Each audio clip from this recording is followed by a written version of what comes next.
Selamat malam, teman-teman penerima beasiswa Kamajaya Scholarship semuanya. Bisa berikan reaksinya kalian semua. Oke, pada Karir Insight #16 Jumat 21 Februari 2025 ini, kita akan mendengarkan sharing-sharing dari Kak Lina yang merupakan penerima beasiswa Kamajaya Scholarship Batch 3. Oke, bisa di next.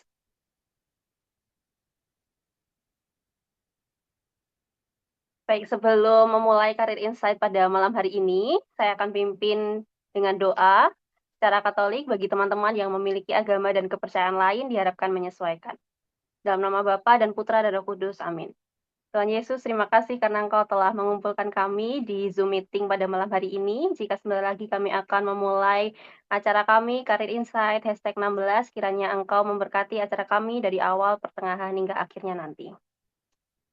Inilah doa dan syukur kami Tuhan Yesus, hanya di dalam nama Tuhan Yesus, kami telah berdoa dan mengucap syukur, haleluya, amin. Dalam nama Bapa dan Putra dan Roh Kudus, amin.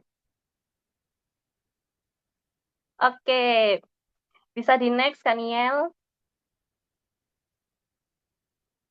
Nah,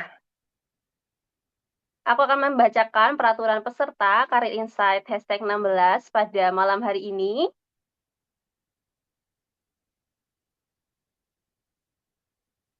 Untuk peserta, dihimbau untuk on-cam menggunakan virtual background yang telah dikirimkan di grup dan di kolom chat. Kemudian peserta dimohon untuk menonaktifkan mic. Peserta dapat mengaktifkan mic ketika sesi tanya jawab berlangsung. Kemudian peserta yang akan bertanya pada sesi tanya jawab diwajibkan untuk raise hand dan on cam terlebih dahulu. Yang terakhir, peserta mengisi link presensi yang dibagikan di kolom chat ketika sudah dikirimkan oleh admin.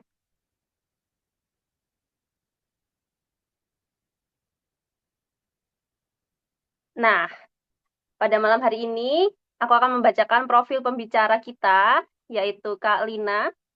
Bisa di next. Kalina ini memiliki pendidikan formal, menempuh pendidikan formal di Universitas Atmajaya Yogyakarta dengan jurusan akuntansi, kemudian memiliki pengalaman kerja sebagai Manajemen Development Program Spesialis di Indomaret Group pada tahun 2022 hingga 2023, kemudian menjadi Supervisor Corporate Policy and System pada Indomaret Group tahun 2024 hingga sekarang. Kemudian sempat menjadi Ketua Himpunan Mahasiswa Akuntansi atau HMPSA tahun 2020 hingga 2021 dan menjadi Ketua Pelaksana Penyambutan Anggota Baru pada tahun 2018. Oke, Kak Lina, halo.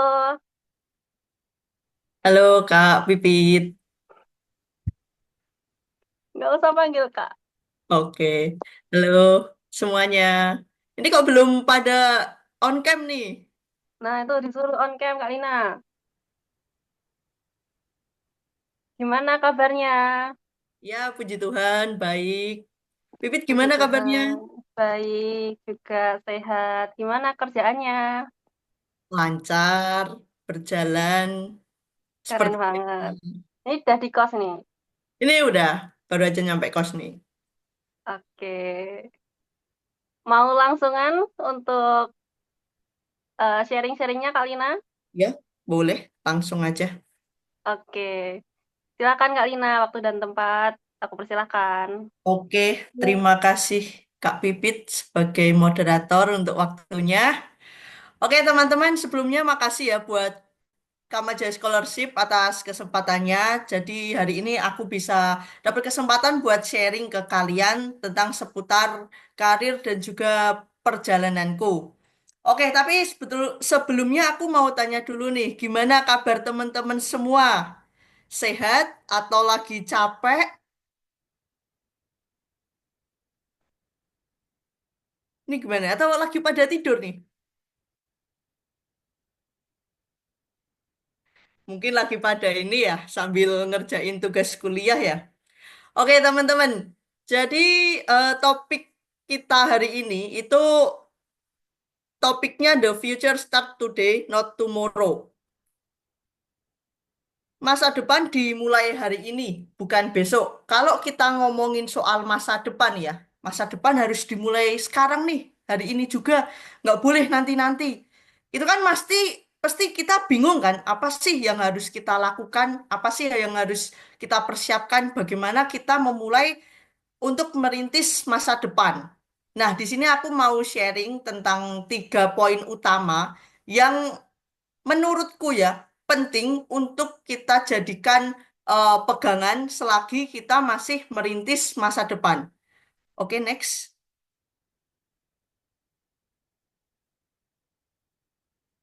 Nah, 3 poin utama yang perlu disiapkan ketika kita sedang merintis masa depan itu yang pertama pengenalan diri, teman-teman. Pengenalan diri ini penting banget untuk kita lakukan sejak dini karena dengan pengenalan diri kita tuh akan tahu apa sih kekurangan kita, apa sih kelebihan kita, kemudian dari kekurangan kita itu akan memunculkan peluang apa sih yang bisa kita dapatkan, apa sih yang bisa kita peroleh untuk karir, peluang karir di masa depan, kemudian minat kalian. Kalian tuh harus tahu minat kalian itu sejak awal tuh mau kemana, apa, tujuan hidup kalian tuh apa.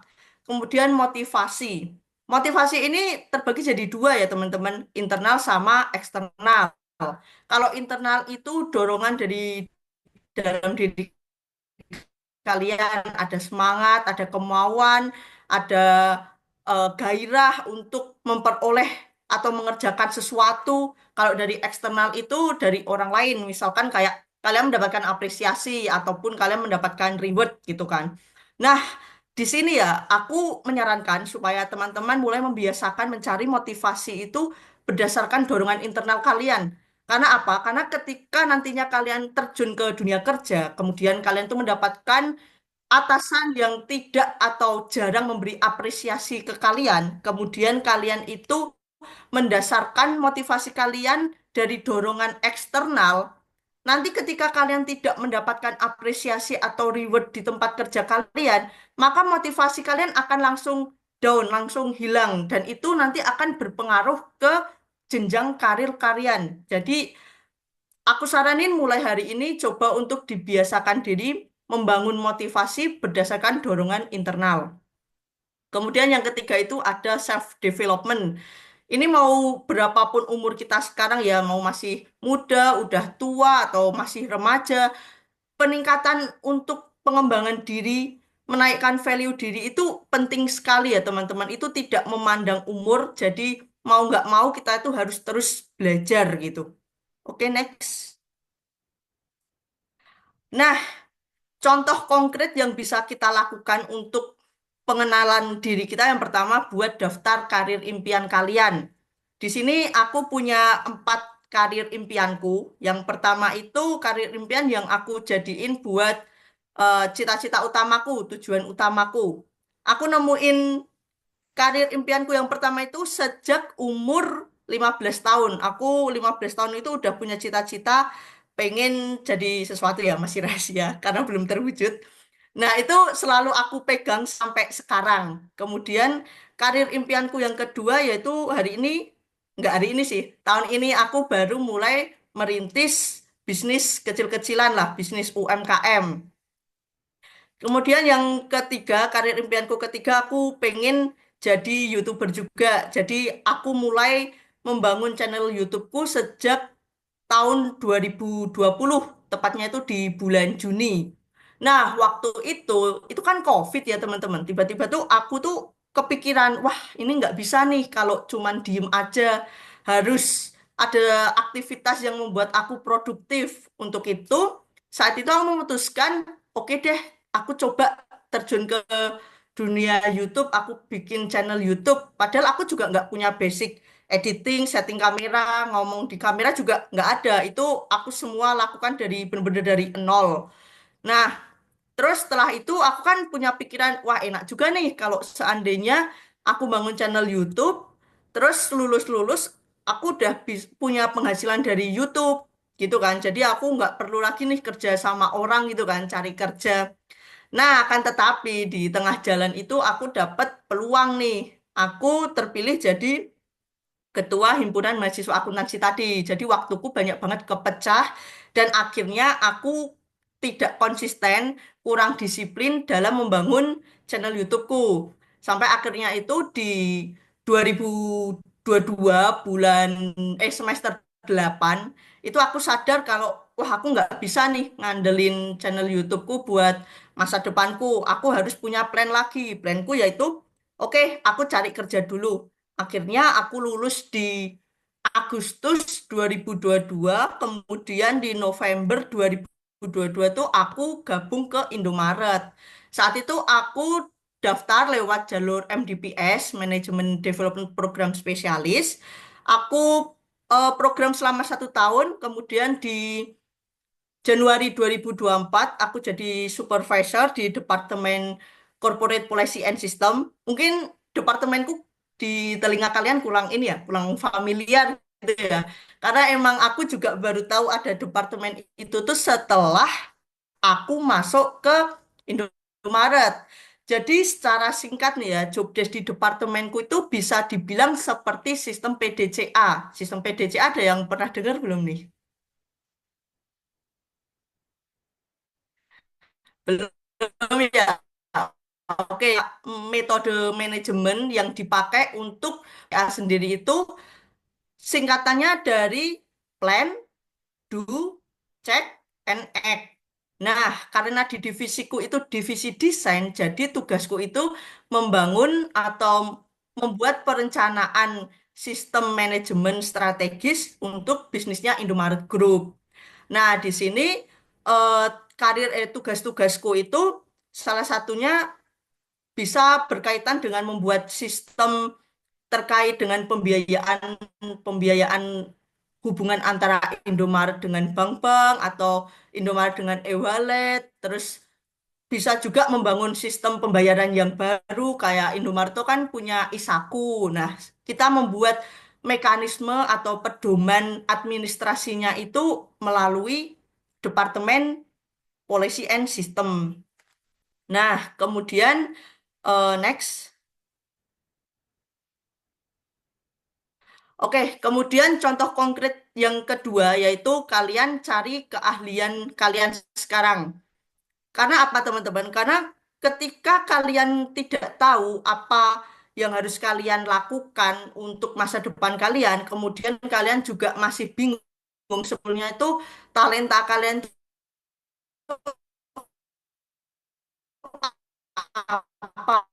apa sebetulnya itu bidang kalian itu apa? Itu bisa membuat pressure ke diri sendiri, ke diri kalian sendiri gitu. Apalagi ketika kalian itu sudah melihat teman-teman kalian sebelum kerja udah dapat sebelum kuliah udah dapat kerja atau setelah lulus langsung dapat kerja sedangkan kalian masih bingung. Nah, itu bisa memicu diri kalian stres juga. Jadi mulai sekarang coba untuk cari keahlian kalian. Caranya itu yang pertama pakai analisis SWOT. Itu kalian bisa cari tahu kekuatan atau kelebihan kalian tuh apa yang bisa kalian pakai untuk merintis masa depan kalian. Kemudian kelemahan kalian sebetulnya tuh kalian punya titik lemah di mana sih?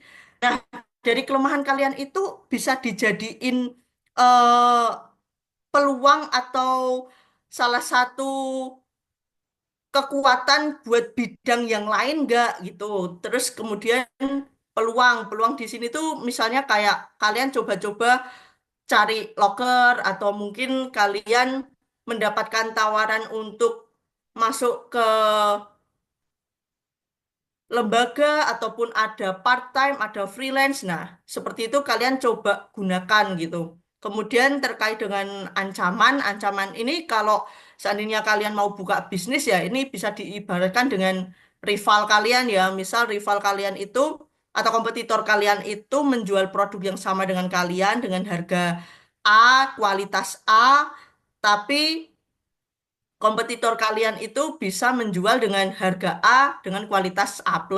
Nah, itu bisa dijadikan ancaman juga atau mungkin ketika kalian menjadi atau ketika kalian mencari pekerjaan, ancaman ini bisa dimaksudkan dengan tes proses rekrutmen. Contohnya seperti psikotes gitu kan. Psikotes tuh, wah kalau nggak lolos psikotes nanti nggak bisa lanjut kan. Nah itu bisa jadi ancaman juga. Kalian harus pahami apa yang jadi ancaman sehingga kalian bisa prepare diri untuk mengatasi ancaman tersebut. Nah, udah analisis SWOT nih, kalian udah cari tahu, ternyata belum dapat nih, belum nemu. Coba flashback lagi ke masa kecil kalian, karena kan ketika kita masih kecil nih ya, kita tuh cenderung melakukan segala sesuatu tanpa ada tekanan dari pihak lain. Misalnya nih, kita waktu kecil suka nyanyi kan, terus kita nyanyi aja gitu di depan orang gitu kan, tanpa ada malu apa atau tanpa ada rasa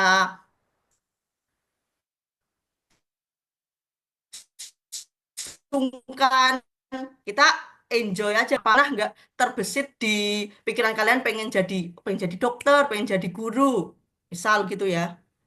Nah, terus belum nemu lagi nih. Kalau belum nemu lagi yang ketiga, ada cara lagi, visualisasi sukses. Bayangin aja deh, kesuksesan kayak apa sih yang kalian pengenkan, yang kalian idam-idamkan, yang ada di benak kalian tuh kesuksesannya seperti apa. Nanti kalau kalian udah bayangin nih, wah, eh, suksesku tuh misal eh, bisa naik mobil-mobil mewah, misal gitu ya. Terus nanti tuh dari alam bawah sadar kita ya, dari dalam diri kita itu akan ngasih sinyal, teman-teman. Oh, kalau kamu mau mencapai itu, kamu mau sampai ke titik sukses yang kalian mau, kamu tuh harus gini-gini. Itu tuh nanti akan ada signal dari dalam diri kalian, asalkan kalian mau untuk terus-terus menggali diri kalian gitu. Oke, next. Nah, kita masuk ke motivasi. Caranya buat menemukan motivasi itu gimana, teman-teman? Yang pertama itu ada membuat visi, yang kedua membuat misi. Visi ini kan tentang tujuan ya, guys, gambaran besar tentang masa depan dan karir. Kenapa harus punya visi? Karena untuk memperjelas definisi sukses kita itu yang kita mau seperti apa. Kemudian supaya kita bisa nentuin arah tujuan kita kemana. Kemudian membantu kita untuk membuat keputusan.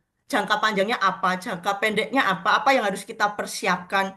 Kemudian selain itu, kalau udah punya visi, kita kan punya greget nih untuk mencapai titik itu. Nah, nanti itu akan dengan sendirinya selalu memotivasi kita gitu. Sedangkan untuk misi sendiri itu tindakan atau langkah supaya kita mencapai visi tersebut. Contohnya itu tindakan konkret ya, misal kayak aku tadi pengen jadi YouTuber. Itu kan visiku ya. Misiku gimana? Oke, bangun channel YouTube.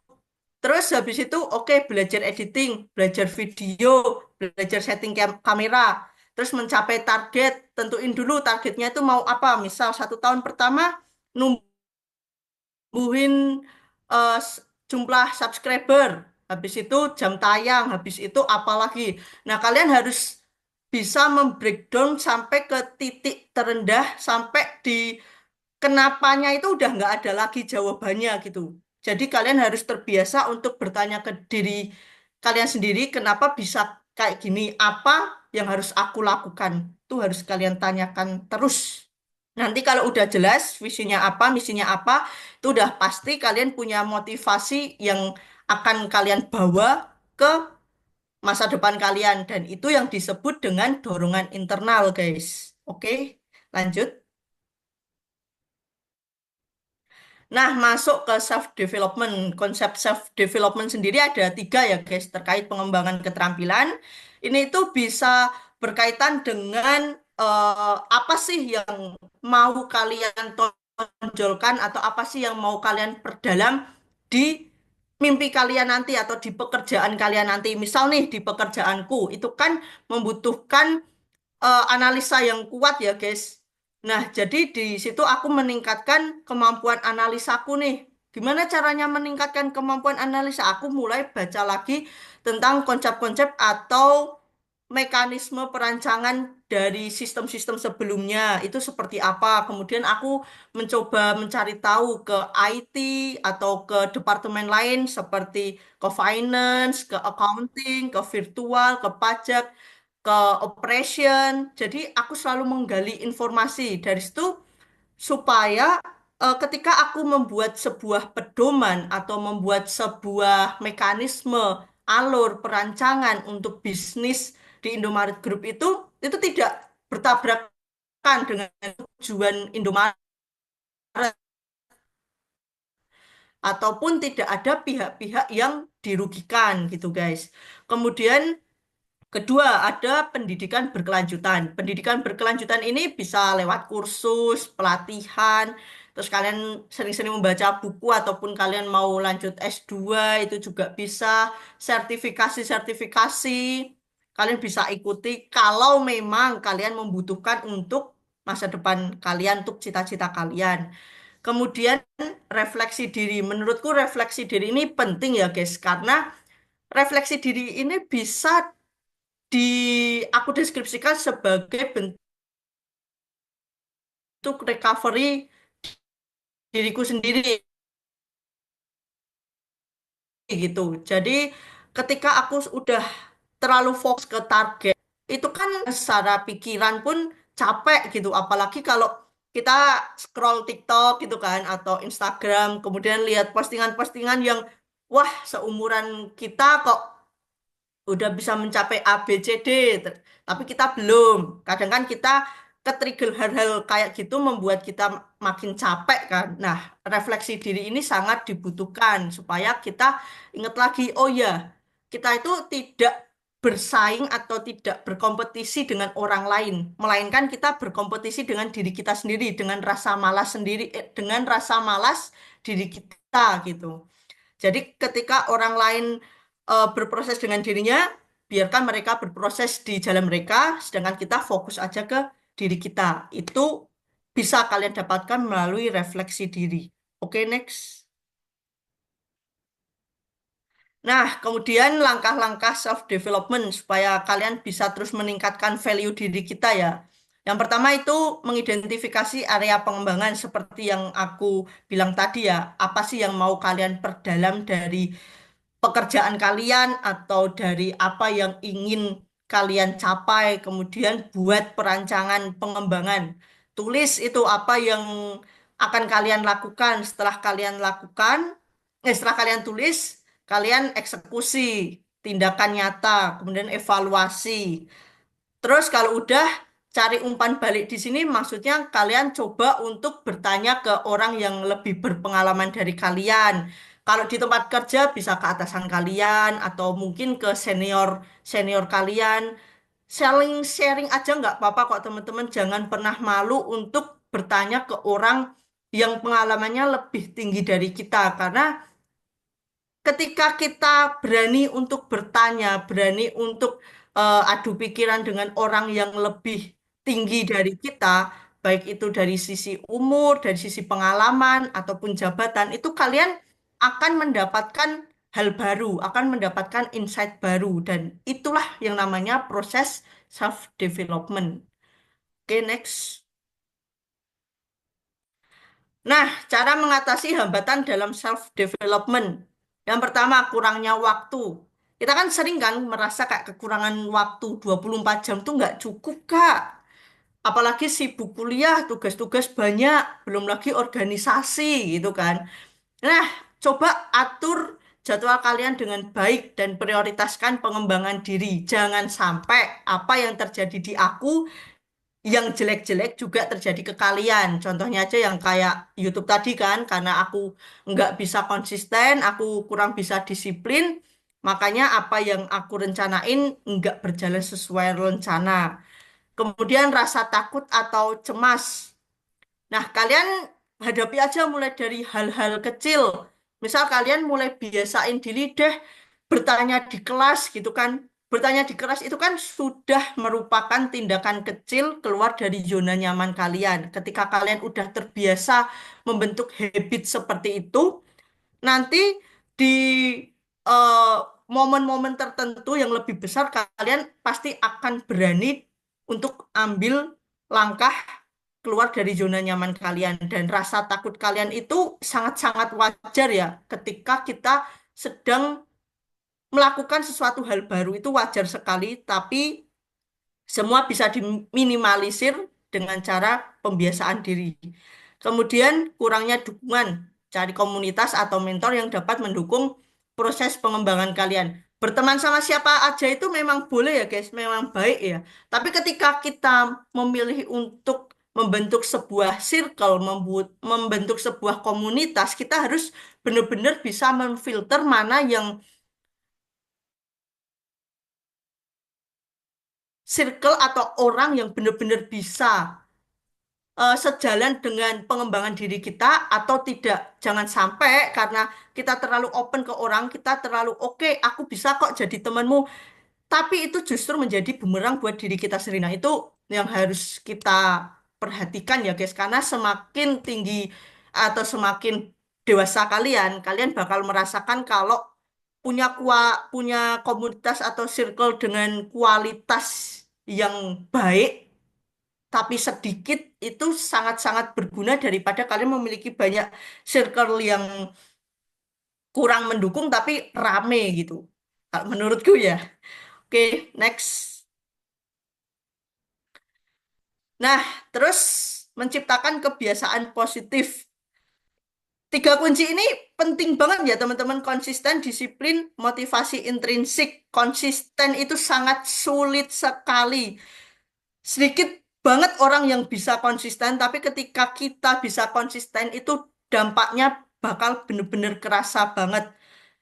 Kalian nanti bisa buktiin sendiri ketika kalian sudah mulai menemukan apa yang ingin kalian capai, kemudian kalian fokus ke tujuan kalian, ke rencana kalian, kalian konsisten mengerjakan itu, nanti hasilnya akan kelihatan banget, guys. Kemudian disiplin juga penting ya buat bekal kalian di dunia kerja. Karena di dunia kerja itu pinter aja nggak cukup, guys. Kalian pinter banget, tapi kalian nggak disiplin, kalian nggak bisa menyelesaikan project atau tugas dari atasan tepat waktu, itu juga nanti bisa jadi pertimbangan atasan kalian. Kemudian motivasi intrinsik. Lagi-lagi motivasi intrinsik ini sama dengan dorongan internal tadi ya, guys. Jadi aku harap kalian benar-benar mulai bisa membiasakan diri supaya membangun motivasi benar-benar dari diri kalian sendiri. Jangan berdasarkan apresiasi atau reward dari orang lain baru kalian motivasinya naik. Oke, next. Nah, kesimpulannya yaitu pengenalan diri, motivasi, dan self-development adalah kunci untuk mencapai tujuan dan pengembangan diri. Oke, thank you. Untuk waktunya saya kembalikan ke Kak Pipit. Baik, terima kasih Kak Lina. Sudah banyak banget hal-hal yang dibagikan kepada kita semua. Nah, kita memasuki sesi tanya jawab nih teman-teman. Siapa yang mau bertanya nanti silakan raise hand, terus langsung on mic aja. Kita buka satu termin ya Kak Lina untuk 3 penanya. Oke. Oh, itu sudah ada yang tanya Kak Lina di kolom chat. Dari Maria Ovi Hiskianti batch 8. Perkenalkan, nama saya Ovi. Mohon maaf karena tidak bisa on cam dan on mic pada saat ini. Izin bertanya Kak, bagaimana cara kita untuk dapat meyakinkan orang tua apabila mungkin ada impian kita yang kita susun sejak lama ternyata tidak sesuai dengan keinginan orang tua. Dan apabila itu terjadi, alangkah baiknya kita tetap pada pendirian dan mimpi kita atau mendengarkan nasihat orang tua serta mengikuti keinginan orang tua kita walaupun tidak sesuai dengan impian kita. Oke, Kalina bisa langsung dijawab Kalina ini pertanyaan dari Ovi. Oke, Ovi, terima kasih untuk pertanyaannya. Ini sebenarnya relate banget ya sama aku. Jadi, eh dulu tuh aku sempat sebelum sekarang orang tua benar-benar membebaskan aku. Dulu orang tua sempat nggak percaya ya sama aku. Itu aku butuh waktu 10 tahun buat aku ngeyakinin orang tuaku supaya aku bisa ngelakuin apa yang aku mau. Nah, caraku gimana itu selama 10 tahun? Aku coba komunikasiin dulu sama orang tuaku. Kalian coba komunikasi dengan gaya atau cara kalian komunikasi dengan orang tua itu seperti apa? Kalian sesuaikan aja. Kalau seandainya orang tua kalian itu tipe orang tua yang kaku gitu kan. Nah, coba kalian eh, bicara dengan gaya yang kalian tuh bisa meyakinkan gitu loh. Pah, Mah, Ayah, Ibu, aku tuh pengennya ini loh, pengennya A gitu kan. Terus coba coba kasih aku satu tantangan gitu. Kalau aku bisa buktiin ke kalian, gimana kalau aku bakal tetap ke sana gitu sesuai tujuanku. Kalian coba coba buat cari gaya bicara orang tua kalian dulu itu seperti apa. Itu kalau misal kaku ya, kalau biasanya tuh kalau orang tua kaku itu kan kita itu harus bisa ngebuktiin sesuatu dulu ke orang tua kita. Tapi kita tanya dulu apa sih yang jadi keraguan orang tua kita kok sampai orang tua kita itu enggak mengizinkan kita. Dari keraguan orang tua itu kita buktiin, ini loh aku bisa gitu. Tapi kalau seandainya orang tua kalian tuh tipe orang tua yang santai, lucu gitu kan. Nah, kalian bisa nih pakai dengan metode gaya bicara yang misal eh, kalian lagi scroll TikTok nih. Mah, pah, lihat nih. Asik ya kalau jadi kayak gini. Enak loh, keuntungannya tuh kalau jadi ini bisa relasinya itu ke sana ke sini. Kalian mendapatkan nanti aku bisa dapetin peluang A B C D, manfaat A B C D kayak gitu. Tapi emang itu tidak bisa cepat ya teman-teman. Kalian harus benar-benar selalu mengkomunikasiin itu ke orang tua sekaligus kalian bisa ngebuktiin kalau kalian tuh bener-bener mampu di bidang kalian gitu dan jangan pernah poin utamanya yang pertama kan komunikasiin, yang kedua jangan pernah bantah dulu karena di sini kalian tuh mau minta restu ke orang tua. Kalau kalian membantah susah nanti makin susah. Jadi iyain dulu aja apa kata orang tua sembari kita ngebuktiin. Itu nanti orang tua pasti luluh kok. Asli orang tua itu kalau anaknya minta apa kan pasti diupayakan ya. Begitu juga dengan mimpi. Gitu ya Ovi. Jadi tetap semangat.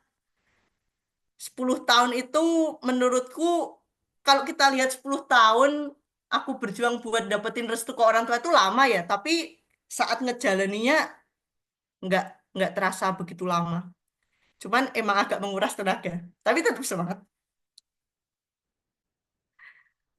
Oke, thank you Ovi buat pertanyaannya.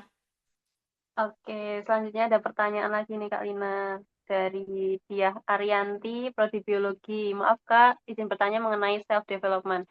Gimana ya Kak cara mengukur keberhasilan self development secara objektif itu dan indikator apa saja yang dapat digunakan untuk menilai perkembangan diri? Karena kadang aku ngerasa udah progres tapi sebenarnya masih jalan di tempat. Lalu kapan waktu yang tepat untuk menyesuaikan strategi pengembangan diri agar tetap selaras dengan tujuan karir? Terima kasih. Oke, gimana cara mengukur keberhasilan self development secara objektif dan indikatornya apa aja?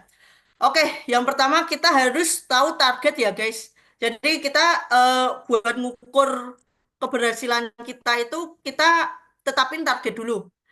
Target kamu misal nih semester semester berapa ini berarti? Genap ya, semester genap. Semester genap misal kalian mau mendapatkan nilai A di mata kuliah gitu kan. Tapi itu terlalu jauh ya. Terlalu jauh. Misal jangka pendek dulu deh, jangka pendek. Misal kalian punya project gitu ya. Kalian punya project di kuliahan kalian gitu kan. Eh kalian coba tetepin target dulu, target jangka pendek kalian. Terus apa sih yang harus kalian lakukan? Setelah itu, setelah kalian tahu target kalian, apa yang akan kalian lakukan? Kalian eksekusi, eksekusi kan. Terus habis itu kalian evaluasi nih dari target dari target kalian dengan apa yang kalian capai itu berapa persen. Nah, tahu berapa persennya itu gimana gitu kan. Kadang kan abstrak ya guys untuk hal-hal misal kayak menguasai skill gitu kan. Misal kayak menguasai skill berbicara atau menguasai skill analisa gitu kan abstrak gitu kan. Kita nggak bisa mengukur berapa persen. Kalau seperti itu kalian harus minta tolong ke orang yang lebih berpengalaman kayak yang aku contohin tadi. Misal nih kayak ambil contoh aja aku ya. aku itu pengembangan analisanya tuh masih kurang gitu guys. Aku masih perlu ningkatin. Nah, di setiap tahunnya itu per 6 bulan, aku selalu ngajak ngobrol atasanku guys. Jadi aku tanya dulu, Bu, gimana dengan progres saya sekarang ini dari tahun semester lalu sama semester ini tuh gimana? Apakah ada pengembangan atau enggak? Kadang ada, kadang enggak. Nah, dari situ kita bisa tahu apakah kita sebetulnya jalan di tempat atau enggak. Itu ya guys, Kak. Itu kalau enggak bisa diukur secara angka. Tapi kalau bisa diukur secara angka, misal nih, contoh aja kayak apa ya, kayak aku ya misal dalam setahun pengen dapetin 1.000 subscriber, contoh setahun 1.000 subscriber berarti 12 bulan, 1.000 bagi 12 bulan gitu kan, berarti per bulannya dapat sekian. Nah, nanti kan kita bisa tahu nih sebetulnya itu udah progres kita sampai di target kita itu udah berapa persen gitu. Jadi yang pertama itu pastikan target dulu, kemudian evaluasi, bandingin antara hasil sama target. Gitu, guys. Kemudian apa nih? Kapan waktu yang tepat untuk menyesuaikan strategi pengembangan diri agar tetap selaras dengan karir dan tujuan?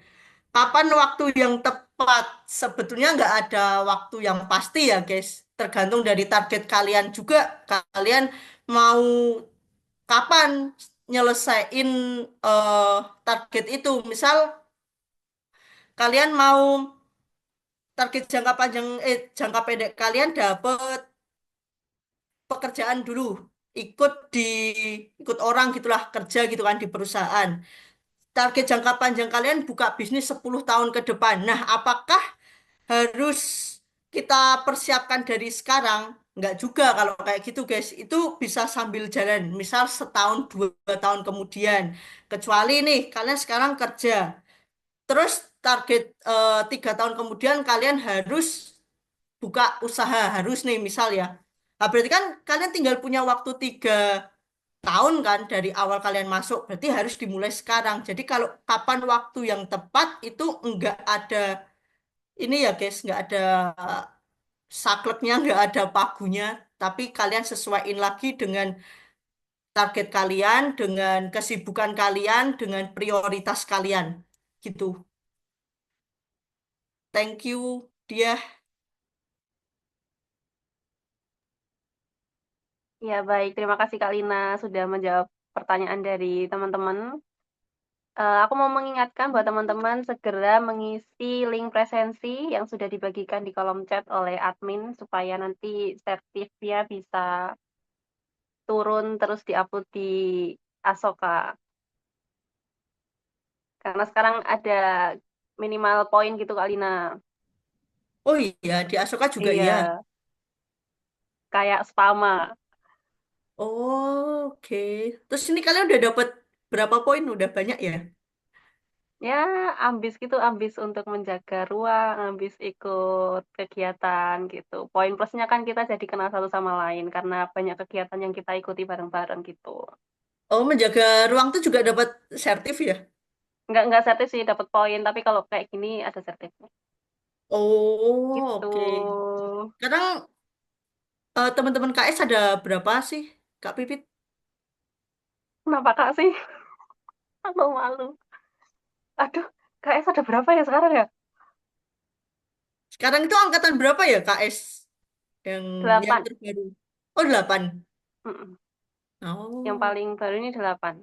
Nah ini tadi yang Ovi sama dia itu angkatan 8 kali, nah. Oh, halo Ovi. Semester Iya, berapa udah jauh dia? banget ya gapnya ya. Iya. Main-main lah kalau ke Jogja tuh ke kantor gitu, Kak. Iya, kapan-kapan ya main bareng, kita ketemu bareng. Oh iya, Iya. di Indomaret tuh banyak tahu ini anak-anak KS juga. Ada Oh aku, iya, ada Ardian. Kalian pasti kenal Ardian kan? Kemarin udah ngisi. aku nggak tahu sih jujur. Oh, oke, ada Ardian. Terus satu lagi tuh ada Silvi. Silvi, angkatanmu bukan ya, Bit Silvi itu?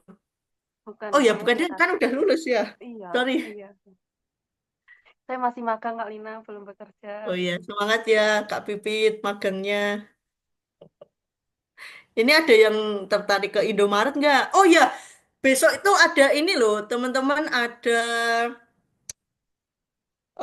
job fair loh. Kalian udah tahu belum? Iya, tanggal 26 ya 22, di dua itu enam kan? dua tujuh ya. Iya. Nah, Indomaret itu pasti kalian datang kan itu. apa? Indomaret pasti ada kan di situ ada buka booth-nya gitu. Nah, mungkin ya aku juga kurang tahu nih. Tapi kalau Oh, Indofood ada. Tuh gimana kalian bisa. pengalaman MDP-nya itu? Bisa di-sharingkan ini sambil menunggu teman-teman yang masih memikirkan pertanyaan mungkin. Oke, apa ini? Sharing MDP. Mm-mm, singkat Jadi kalau aja. di Indomaret ya, MDPS itu sekarang udah nggak ada teman-teman. Adanya itu sekarang MDP, terus SDP, sama kalau fresh graduate udah dua itu tok. Jadi kalau dulu kan ada MDPS, bedanya MDPS sama MDP itu di kontraknya. Kalau MDPS itu kita kontrak setahun aja. Setahun kalau oke lanjut kan diterima tetap gitu. Tapi kalau MDPS nanti itu kalian 2,5 tahun. 1 tahunnya itu kontrak, 1 tahun setengahnya masih eh, program program buat kalian ke junior manager. Nah, enaknya nih ya teman-teman, kalau MDP itu nanti 2,5 tahun, kalau performa kalian oke, 2,5 tahun setelah kalian selesai program MDP, kalian langsung dapat promosi ke junior manager. Itu enaknya MDP. Kalau MDPS 1 tahun aja kontraknya, cuman nanti untuk naik ke jenjang yang junior manager itu tergantung dari atasan. Tuh, terus kalau sekarang tuh adanya SDP, aku kurang tahu ya kalau SDP itu programnya berapa tahun, apakah 2 tahun setengah juga atau 1 tahun aku nggak tahu. Tapi kalau SDP ini buat program jadi supervisor, tapi kalau MDP itu buat ke jenjang manajerial. Tuh, terus kalau di MDP sama MDPS itu kita ada buat yang namanya PRODEP, jadi program development. Kalau setahu aku ya, kalau MDP itu ada beberapa PRODEP yang harus diselesaikan, tapi kalau MDPS itu cuma satu PRODEP aja. Nah, nanti tiap tiap departemen itu akan dipilih kan mana yang terbaik. Nanti kita akan presentasi tuh ke manajer, senior manager, terus ke eksekutif direktur sampai si direktur CEO. Nah, nanti yang menang menang lombanya itu dapat hadiah jalan-jalan ke luar negeri. Kalau yang tahun lalu itu ke Thailand setahu aku. Gitu guys. Jadi kalau kalian daftar ke Indomaret lewat jalur MDP itu pasti kalian harus bikin program development gitu. Itu kayak skripsi sih, cuman lebih real aja gitu. Tapi seru kok. Bekerja itu menyenangkan kalau lagi menyenangkan. Oke, baik. Terima kasih Kak Lina. Untuk selanjutnya, teman-teman masih ada waktu untuk bertanya. Bagi teman-teman yang mau bertanya, silakan on mic langsung bertanya saja. Perkenalan dulu, siapa tahu nanti dapat kontaknya dari Kak Lina gitu untuk di chat sendiri gitu Kak. Ya boleh, silakan silakan. Buat nambah relasi kan? Oke, iya betul sekali. Langsung aja boleh raise hand teman-teman.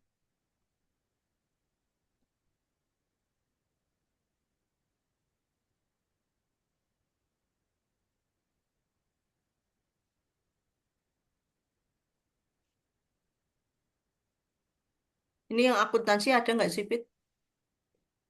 Yang Atau cuma kamu akuntansi doang? ada itu Juandri itu akuntansi. Terus sudah cuma aku sama Juandri aja yang akuntansi. Juandri semester berapa Juandri?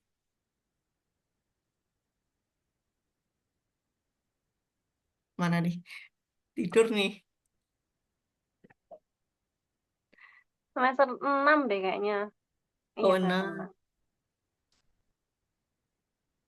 6. Ini hostnya kok raise hand nih? Siapa? Oh Daniel ya, Arif. ini. Mau bertanya itu, Kak. Silakan, Daniel. Izin Kak, mau bertanya juga. Oke. Oke, mungkin kalau teman-teman belum ada yang bertanya, saya mau bertanya juga. Oke, sebelumnya saya Daniel dari FTI, Mbak, dari SI. Ini mau bertanya. Oke. eh Mungkin tips dan trik untuk mahasiswa akhir sih, Mbak, yang sekarang lagi skripsian dan TA ini kadang masih kepikiran, wah besok ini mau kerja apa ya, terus eh di mana dapat channelingnya dan eh ketika mendapatkan offering itu sempat dapat dapat offering juga, itu deal-dealannya untuk fee-nya itu bagaimana? Mungkin itu sih Mbak Lin. Terima kasih. Oke. Kalau tips and trick semester akhir ya, itu kalian harus semangat. Udah kuncinya itu nggak ada lain. Kalian jangan jangan sampai eh, menunda kerjaan kalian selama beberapa hari. 1 minggu pun jangan ya, karena nanti kalau udah 1 minggu kita enggak ngerjain tuh biasanya tuh kayak ya udahlah entar dulu gitu. Jadinya itu mundurnya itu jadi bisa kelamaan gitu.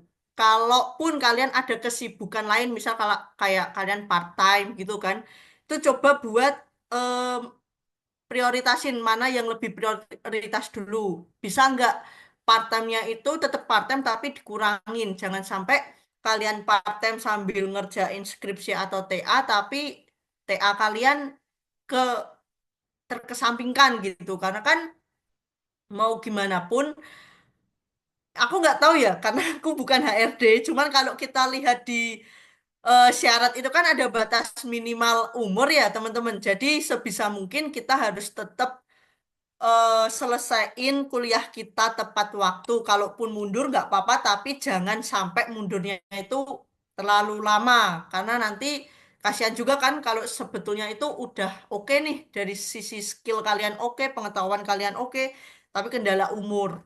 Nah, tapi aku nggak tahu nih ya, ini apakah memang seperti itu atau itu hanya persyaratan tertulis aja aku nggak tahu. Jadi kuncinya yang satu tetap semangat, selalu ngerjain skripsi atau TA kalian, prioritasin, bikin tabel prioritas kan. Terus jangan lupa kalau misal capek ya tidur, kalau lapar ya makan. Intinya buat diri kalian tetap happy gitu. Jangan sampai kalian burn out, terus kalian lama ngerjainnya buat istirahatnya terlalu lama itu jangan. Istirahat boleh tapi jangan kelamaan itu ya. Terus apa tadi fee ya. Kalau offering nih ya, oh sorry, channel dulu ya. Channel nih kalau aku dulu kebetulan tuh aku punya temen yang aktif juga ya, di ada di KACM, ada yang di KAA. Jadinya tuh waktu itu ya, eh aku tuh sempet ngubungin dulu teman-temanku yang ada di KCM, terus yang intinya yang ada di komunitas kantorku, komunitas di Atma Jaya gitu kan. Terus aku tanya-tanya lah info-info kira-kira tuh gimana sih biar bisa dipanggil HRD. Terus coba untuk kalau misal kalian deket sama sama dosen gitu kan, coba kalian buat sharing-sharing ke dosen. Apalagi kalau akuntansi itu kan ada Pak Sia, siapa ya Bit Sia? Novi, Apa, ada Kak? Pak Novi. Oh, ada Pak Novi. Pak Novi itu orangnya baik banget untuk yang akuntansi nih ya. Baik banget karena Pak Novi itu bisa bener-bener jadi jembatan antara mahasiswa sama perusahaan gitu ya. Beliau itu mau untuk sharing-sharing tentang lowongan kerjaan, bantuin mahasiswanya juga. Itu Pak Novi itu mau. Terus yang, nah ini guys, kalau kalian mau cari kerjaan ya, kalian tuh datengin, jangan nunggu dijemput. Ya, puji Tuhan ya, kalau perusahaan itu datang ke kalian nawarin kerjaan. Tapi kalau eh, enggak, kalian yang harus jemput bola. Jadi kayak ikut yang job fair tadi. Itu kalian datang ke job fair jangan cuma datang doang, tapi kalian harus bawa CV. Siapin CV baik itu yang hard file ataupun soft file gitu kan. Terus habis itu kalian coba cari tahu dulu ada nggak yang kalian minat. Kalau ada yang kalian minat, kalian langsung daftar di tempat itu juga. Terus kalian make sure ke HRD-nya itu kan. Kan biasanya yang datang HRD tuh. Kak, ini ya, saya udah mendaftar. Kira-kira nih, boleh nggak ya saya minta nomor HP-nya supaya saya pakai buat follow up terkait CV saya. Gitu. Jadi, kalau seandainya boleh, kalian minta aja. Terus nanti kalian follow up. Karena apa teman-teman? Bisa jadi nih ya, kan yang daftar ke perusahaan itu nggak cuma satu dua orang ya, tapi dalam satu hari itu bisa ribuan orang. Nah, screening program komputer kan bisa aja otomatis gitu loh. Kayak udah dikasih keyword-keyword tertentu sama settingan HRD. Nanti kalau nggak ada keyword itu ya udah langsung terhempas. Mungkin bisa aja kayak gitu ya. Nah, ketika kita punya berani untuk minta nomor HP-nya HRD, kita punya nomor HP-nya HRD, itu kan bisa memperbesar peluang kita. Oh, nanti kita chat nih HRD-nya, tanya terkait kelanjutan CV-nya gimana. Siapa tahu setelah kita chat, HRD-nya bakal notice terus ngecek kalian. Nah, itu kan bisa memperbesar peluang juga gitu. Atau mungkin kalian punya eh, temen atau saudara di tempat kerja kalian, ya kalian coba cari tahu kira-kira dengan skill yang kalian punya itu bisa nggak ya buat masuk atau gimana ya caranya biar diterima atau dinotis HRD gitu. Terus kalau soal offering ya teman-teman, kebetulan kebetulan di Indomaret itu offeringnya tidak ada negosiasi. Jadi kita itu sama rata untuk program MDP itu sekian gitu kan, udah disamaratain dari awal.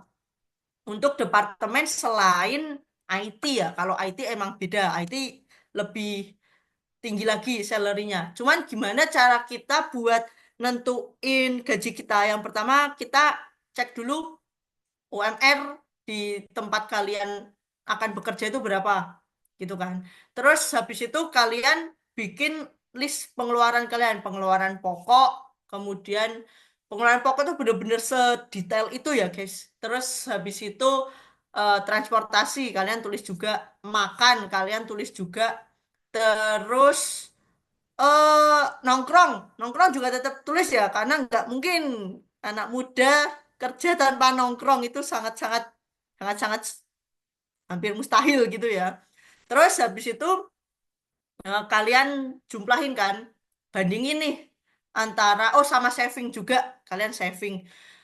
Terus kalian jumlahin, bandingin sama UMR. Kira-kira nih, dari situ kan udah ada nih perbandingan UMR sekian, pengeluaran kalian sekian. Nah, terus habis itu eh, kalian bandingin aja dari dua hal itu, kira-kira amannya itu berapa ya, supaya kalian bisa hidup di kota yang kalian mau rantauin gitu, mau tempat kerja kalian gitu. Terus ya udah sih, itu aja. Oke, terima kasih banyak Kak Lina sudah menjawab banget. Oke, semoga membantu. Oke, baik. Terima kasih Kak Lina sudah menjawab pertanyaan dari Nel dan teman-teman yang lain tadi. Oke, Oh, dari sharing-sharing pada malam hari ini bisa aku sampaikan kesimpulannya bahwa kita harus mempersiapkan mimpi-mimpi kita itu dari sekarang gitu ya. Bagaimana kita mengenal diri kita, kemudian mencari motivasi, motivasi dari internal kita, tidak mengandalkan motivasi dari orang-orang luar gitu ya.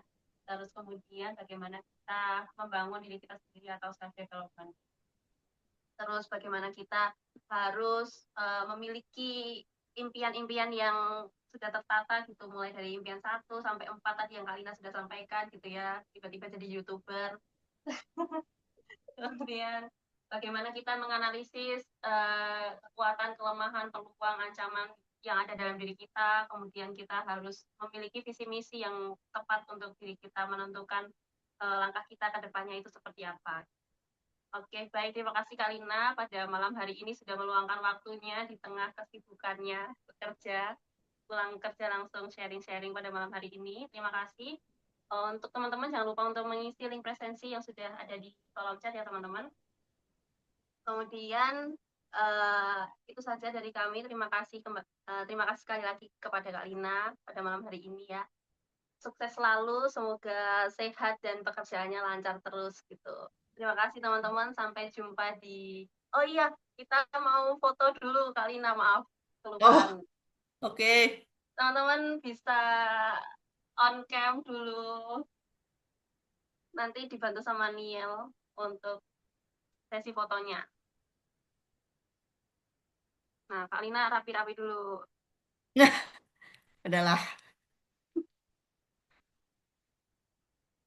Sudah, teman-teman. Ada yang on cam gitu? Ya, nih kenapa pada malu-malu nih? Iya, gimana ya? Sudah Kak Niel? Sudah. Oke Kak Lina, aku hitung ya. 1, 2, 3. Ya, ada yang baru on cam. Ulangi. Ovi, halo. Gimana kamu? Oke, siap-siap Kak Niel. 1, 2, 3.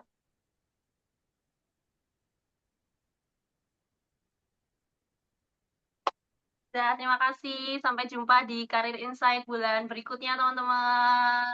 Oke, terima Sampai kasih jumpa. Terima semuanya kasih, Kak buat Lina. waktunya. Sukses juga buat kalian ya. Semangat. Iya.